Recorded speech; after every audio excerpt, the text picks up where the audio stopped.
Harka fuune akkam jirtan hordoftoota keenya nagaa keessanii nagaan keenya iddoo jirtan hundatti sinaga'u. Egaan hordoftoota keenya viidiyoo irraa kana keessatti mallattoolee dubartiin takka yoo kan jaalala keetiin qabamtu ta'e mallattoolee akkamii akka mul'isuu dandeessu viidiyoo irraa kana keessatti qabannee kan dhiyaanne ta'a jechuudha. Hamma xumura viidiyoo keenyaatti kan nu faana yoo turtan dubartii takka jaalala keetiin qabamuu isii fakkeenyaaf dhiirri tokko dubartii takka yoo jaalala keetiin kan qabamtu ta'e maal gochuu akka dandeessu yookiin mallattoo akkamii akka mul'isuu dandeessu kan fudhannee wajjin ilaalu ta'a jechuudha. Hamma xumura viidiyoo keenyaatti nu faana turaa jecha maamila keenya kan hangarraatti hin ta'in immoo chaanala keenya subscribe gochuudhaan nutti makama. Viidiyoo keenyas like share gochuun akkasuma yaada qabdaniif immoo comment gochuu hin irraanfatina. Kallattiidhaan gama viidiyoo keenyaatti haadha.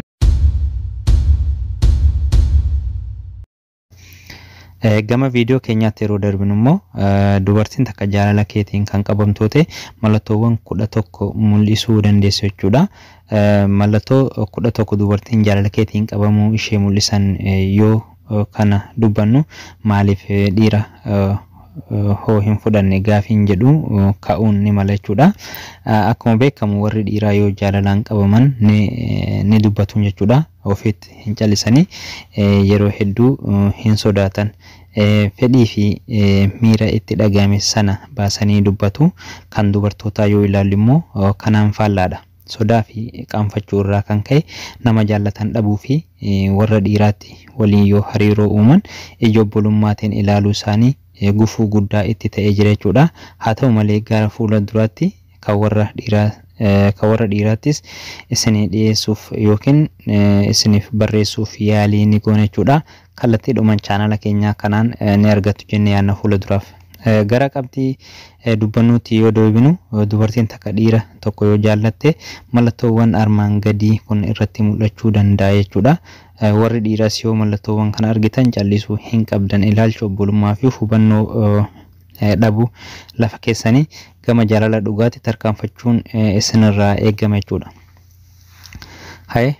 Tokko mallattoon dubartiin takka jaalala keetiin qabamuu mul'isu keessaa inni jalqabaa qunnamtii ijaati jechuudha. Yeroo hedduu yeroo si ilaaltu dubartiin takka jaalala keetiin kan qabamtu ta'e yeroo hedduu si ilaaluu baay'isti. Yoo si mil'attu ija jaalalaatiin akka si ilaalaa jirtu hubachuun ni danda'ama. Sis ta'ee nama biraa ofirraa ilaala ija ishii sitti deebiste si ilaalti. Yoo ati ishee mil'atte daftee sirraa garagaluu fi waan akka waan si ilaalaa hin jirre fakkeessuu yaalti.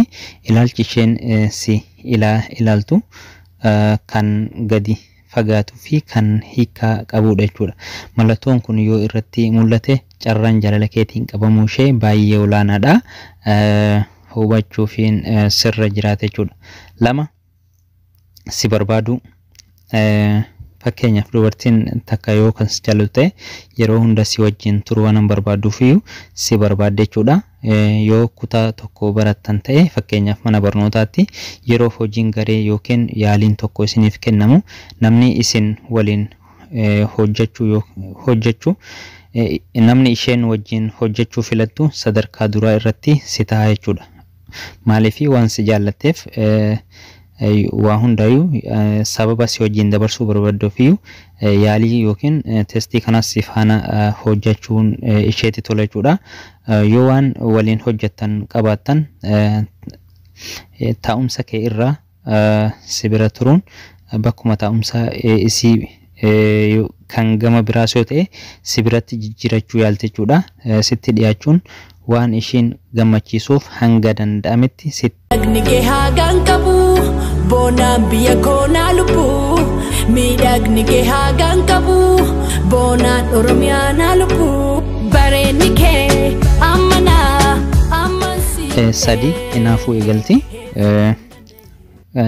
Bakka sadaffaa kanarratti dubartiin si jaallatu takka yoo ati dubara biraa waliin seektu yookiin kolfitu ni hinaafti. Keessattuu yoo ati jaallachuu kee beeyte yookiin itti fakkaate hamma dandeessutti hinaaffaa kan hin hamma dandeessutti hinaaffaa ishee kana ni dhokfatti. Garuu gocha ishii yoo laalan irraa ni mul'ata jechuudha. yeroo hedduu dubartiin ati jaallattu walitti mufachuu fi ilaalcha diinummaa baay'isti. Ati yoo kan ishee dhiiste hiriyaa gara biraa kan baafattu ta'e dubartii ati jaallattu sana ija diinaati yookiin ija gaariidhaan hin ilaaltu. Ilaalchi ishee sanaaf qabdu baay'ee ilaalcha gaarii hin taanedha jechuudha. Kana jechuun nama biraa waliin hariiroo qabaachuu kee akka hin feene sitti himaa jiraachuu ishii mul'isa.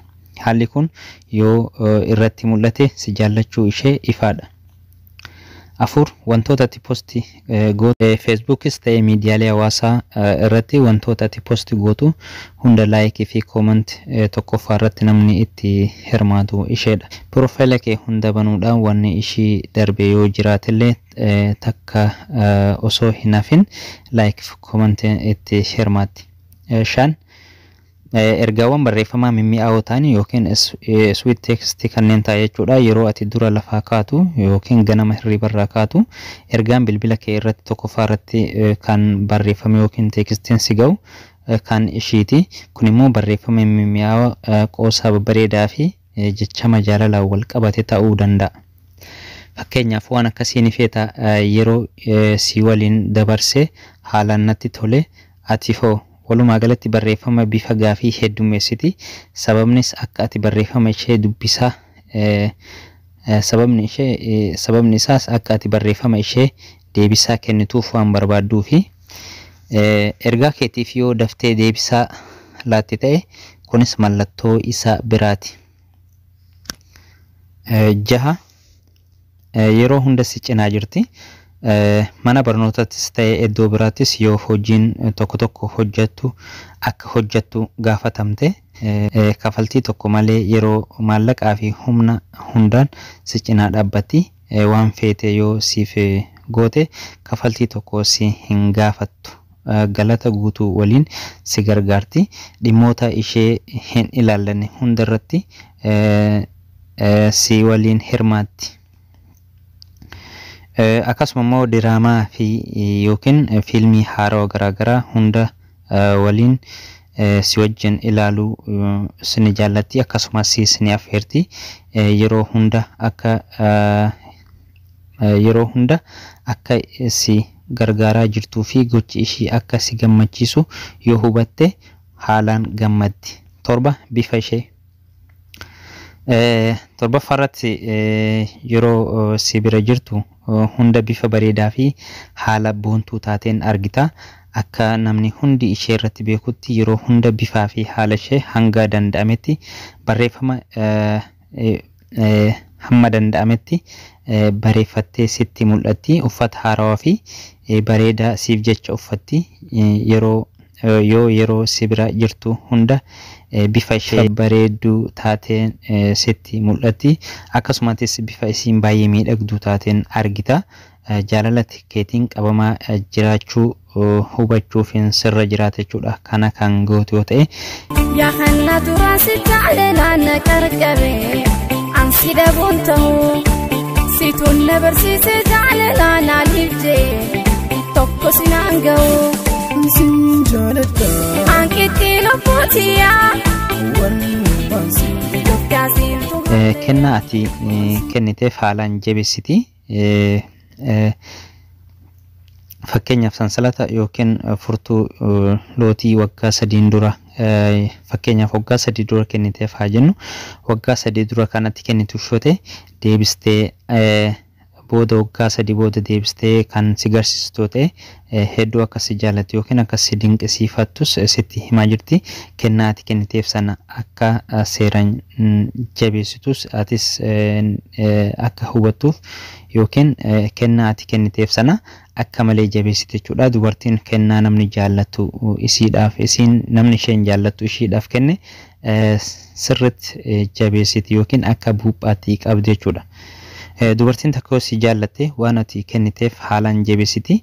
Iddoo affeerraa tokko yoo waliin deemtan waraqaa seensaa guyyaa sanaa waliin seentan yookiin galma tokko kan seennamu waraqaadhaan seennama. Waraqaa sana murteeti yookiin baasii mataa isheetiin kan murtee sis galchite ofiishis galtee akka yaadannootti ni kaawwatti jechuudha. akkasuma suuraa ta'e qabachuu jaallatti. Akkasuma suuraa si wajjin kaatee yoo qabaatte jabeessitee ol keessi suuraa isii fi ishee hiriyoota keessan hedduu waliin kaatan yoo jiraate Facebook fi social media garaagaraa irratti ol baasti.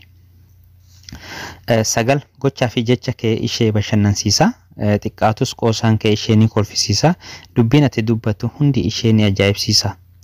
10 waan si hawwatu irratti callistee hirmaachuu yaalti.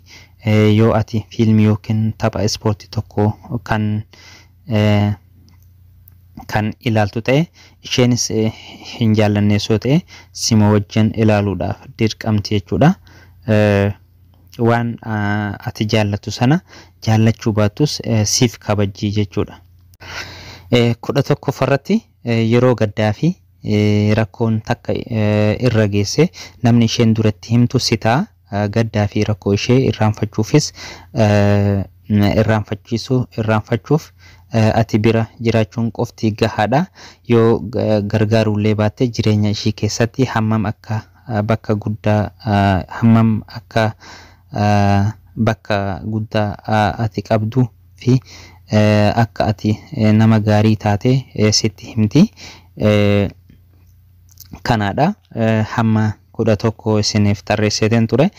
Kana qofa miti kaa dubartiin takka jaalala keetiin kan qabamtu yoo ta'e yookiin kan si jaallattu yoo ta'e mallatteewwan garaagaraa mul'isuu dandeetti. Fakkeenyaaf iddoo bashannanaa ati deemtus si wajjinis deemuu ni barbaaddi yookiin sitti himus baattu iddoo ati ooltu sana oolus ni barbaaddi jechuudha yookiin si hordofuu ni baay'isti. Kennaa garaagaraa si kennuu ni dandeessi. Akkasuma immoo dabalataan kennaa garaagaraa yeroo ayyaana garaagaraatti uffatas haa ta'u kennaawwan garaagaraa siis kennuus dandeessi. Akkasumas bilbilaa yerootti si yaafachuunis inni jira jechuudha. So waan baay'eetti dabaluu dandeessan isini. Ka namni nama jaallate waan namaaf hin taane hin qabu. Namni jaalala dhugaa si jaallate yookiin dubartis ta'e dhiira ta'e wanti inni namaaf hin taane hin jiru. Aarsaa barbaachisu hunda kafaluudhaaf qophiidha jechuudha. Kana kan gootu taanaan dubartiin sun si jaallachuu ishee beekuun dirqama sirratti ta'a jechuudha. Viidiyoo keenya fuula duraatiif inshallah kan warra dhiiraatis kan isiniif dhiyeessinu ta'a. Ani kan isin wajjin ture Rameedha. Ramee online irra viidiyoo keenya isa birootiin hamma walitti deebinutti immoo har'aaf nagaatti isinin jenneerra.